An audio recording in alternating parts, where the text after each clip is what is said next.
Terima kasih Anda masih bersama kami. Saudara, serangan balasan Iran menyasar permukiman di Israel. Serangan Iran menyebabkan 2 warga Israel tewas.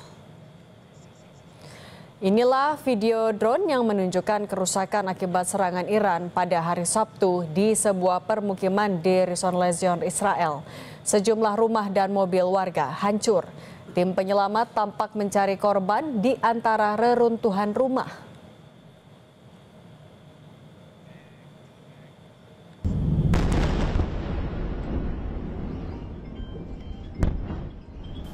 ما به اونها اجازه نخواهیم داد که از این جنایت بزرگی که انجام دادند خودشون رو سالم خلاص کنن. مسلم نیروی مسلح جمهوری اسلامی ضربه های سنگینی بر این دشمن خبیث وارد خواهد آورد.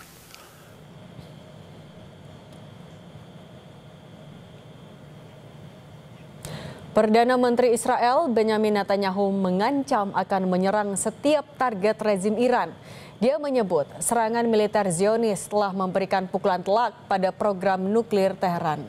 Israel akan menyerang setiap lokasi, setiap target situs militer dan nuklir Iran.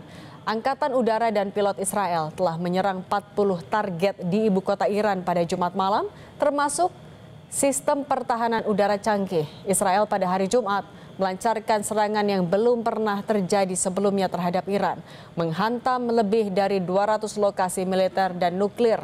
Akibat serangan Israel ke Iran, 78 orang tewas dan lebih dari 320 orang luka-luka dalam serangan itu.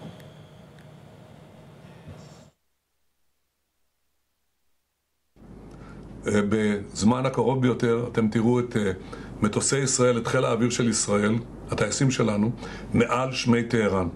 אנחנו נפגע בכל אתר, בכל מטרה של משטר האייתולות, ומה שהם הרגישו עד עכשיו הוא כאין וכאפס למה שהם ירגישו תחת נחת זרוענו בימים הקרובים. Untuk mengupas serangan Israel terhadap Iran, kita bahas bersama Teguh Reza Syah, pengamat hubungan internasional Universitas Padjadjaran. Pak Reza, selamat petang. Selamat petang, salam dari Bandung. Oke Pak Reza, Amerika sudah bilang dia tidak terlibat, tapi tahu sudah diakui oleh Presiden Trump. Kemudian juga dampaknya adalah perundingan nuklir dengan Amerika Serikat batal, sudah dipastikan batal. Bagaimana kita bisa membaca benang merah di antara semua ini Pak Reza? Saya pikir Iran sudah cukup bukti bahwa terselenggaranya perjanjian nuklir ataupun tidak terselenggaranya perjanjian nuklir, Amerika Serikat tidak bisa. Karena dalam bayangan para pimpinan Iran itu mereka satu stigma bahwa Amerika Serikat itu dikenal sebagai syaitanul akbar atau setan besar yang kalau berbicara itu bohong, kalau membuat komitmen itu akan ingkar, dan kalau terlibat dalam perjanjian-perjanjian itu mereka akan menggunting dalam lipatan. Untuk itu Iran sudah melihat bahwa keberhasilan Israel menyerang Iran itu tidak terlepas dari pangkalan-pangkalan militer Amerika Serikat yang ada di sana. Misalnya di Qatar, di Bahrain, di Kuwait, dan Uni Arab Emirat. Itu analisis dari pihak Iran. Pada saat yang sama, dari pihak Israel juga sangat percaya diri, di mana mereka punya kemampuan yang sangat sistemik, namanya itu kombinasi dari command, control, computing, surveillance, reconnaissance, dan counterintelligence. Dan sistem intelijen Israel memang sangat luar biasa, dan mereka bisa mendeteksi dengan sangat spesifik di mana beradanya pakar-pakar nuklir Iran, dan juga di mana beradanya jenderal-jenderal Iran tersebut. Jadi ini sangat menarik, tapi saat yang sama kita juga lihat bahwa stok yang Iran kirimkan itu baru berjumlah 100 misil. Misalnya kalau kita perhatikan statement sistem perlindungan keamanan lewat satelit, konon Iran sudah punya satelit, dan pada saat yang sama Israel sangat mengandalkan pesawat-pesawat siluman mereka. Okay. Dan ini yang menarik bahwa ini adalah revolusi dalam perang modern. Oke Pak Reza, tapi bagaimana kita juga melihat peran negara-negara besar di belakang konflik ini? Ada siapa saja yang terlibat sebenarnya? Kalau kita mengikuti ya, bahwa yang terlibat itu pasti adalah Amerika Serikat. Dan di belakang pertama adalah Amerika Serikat, kemudian Jerman ada di situ, Perancis ada di situ, Inggris ada di situ. Tapi di kalangan 3 negara Uni Eropa ini itu Jerman tampaknya melunak karena Jerman mulai mengkritisi perilaku Zionisme yang sangat bertentangan dengan prinsip-prinsip hak asasi manusia. Tapi di Timur Tengah juga terdapat negara-negara yang bermuka dua. Misalnya diam-diam mereka mengizinkan pesawat-pesawat Israel melintasi wilayah mereka, dan mereka juga mengganggu secara sinyal drone-drone Iran dan pesawat-pesawat Iran yang dikirim dari Teheran dan sekitarnya. Negara-negara yang mendua itu saya perhatikan adalah Mesir, Uni Arab Emirat, Saudi Arabia, Qatar, dan juga Turki. Kemudian Syria juga begitu. Jadi intinya adalah saat ini yang terjadi adalah masing-masing pihak mencoba meyakinkan bahwa mitra-mitranya itu akan melakukan sesuatu ataupun tidak melakukan sesuatu dalam hal terjadinya krisis yang berkesinambungan. Misalnya intelijen Arab Saudi berhasil meyakinkan Mesir untuk tidak terlibat karena ada ancaman dari Israel di mana Israel berkemampuan meledakkan termonuklir secara terbatas di sekitar bendungan Aswan, dan Mesir sangat tahu resikonya akan terjadi banjir besar dan juga kematian lebih dari 1 juta jiwa. Pak Reza, jadi ultimatum ini kan juga tapi disampaikan Iran ke beberapa negara, misalnya tadi ada Inggris, kemudian Perancis dan juga Amerika Serikat. Nah, melihat eskalasinya, apa dampaknya yang akan terasa di Timur Tengah dulu, kemudian juga apa dampak yang akan dirasakan oleh global?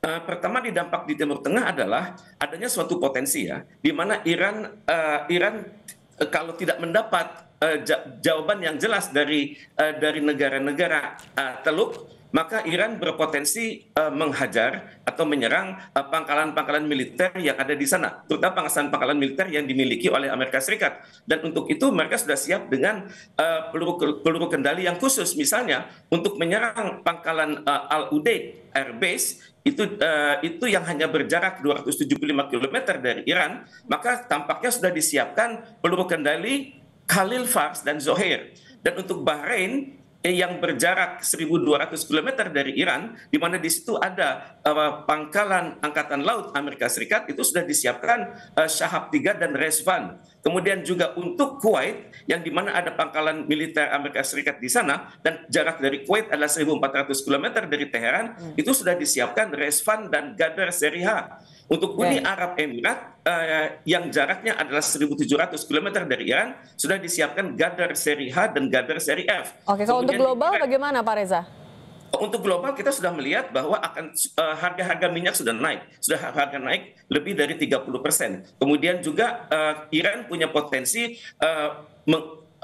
mempengaruhi kelancaran lalu lintas di Selat Hormuz dan di perairan manapun di sekitar Iran. Kemudian juga Iran berpotensi menekan negara-negara tertentu seperti Yaman untuk meningkatkan serangan mereka terhadap lalu lintas dari negara-negara yang pro pada Israel. Jadi ini adalah hal-hal yang sangat mungkin sudah dilakukan oleh kedua negara tersebut. Dalam berupaya meredam konflik ini, apakah juga ada peran-peran yang bisa dimaksimalkan dari Amerika, Rusia maupun Tiongkok juga dalam hal ini, Pak Reza? Saya pikir Tiongkok sangat berkepentingan ya, karena Tiongkok sangat ingin agar di kawasan Timur Tengah tersebut terjadi program-program infrastruktur kalau bisa melebihi program yang dilakukan oleh Amerika Serikat di Arab Saudi yang senilai 600 miliar dolar. Dan untuk itu China sangat mengharapkan terjadinya perdamaian di kawasan itu. Sedangkan Rusia baru membuat suatu kebijakan yang lebih jelas saat nanti adanya pertemuan antara Presiden Prabowo Subianto dengan Vladimir Putin sekitar tanggal 18 sampai 20 Juni bulan ini. Kalau selama ini Indonesia dan Rusia masih menjawab secara normatif, saya sangat berharap nanti akan ada koalisi moral antara Rusia dan Indonesia plus yang didukung oleh negara-negara OKI, negara-negara GNB dan juga negara-negara Arab League ya. Dan saya sangat berharap, dan untuk itu suasana masih cair. Kalau kita berbicara persiapan untuk perang, kedua pihak sudah siap untuk perang.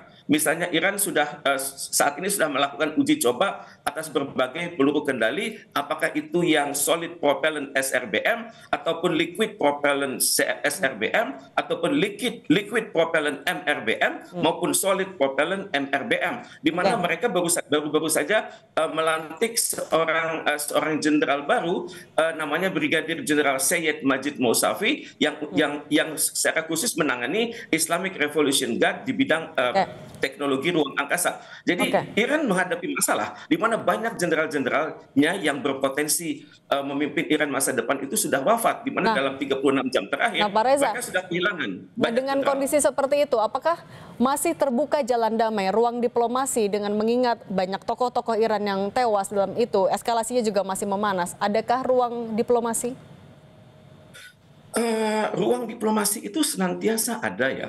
Cuman masalahnya siapa yang akan berbicara, siapa yang akan didengar oleh Presiden Iran Masoud Pezeshkian, dan juga siapa yang akan juga didengar oleh pemimpin revolusi Iran, yakni Ayatollah Sayyid Ali Khamenei. Saya pikir tidak banyak pemimpin-pemimpin dunia yang didengar itu. Tapi saya masih berharap hasil dari KTT istimewa Oki dan Liga Arab 2 tahun silam di Arab Saudi itu secara khusus mengamanahkan Indonesia untuk mengupayakan segala daya dan upaya untuk mencapai perdamaian di Timur Tengah.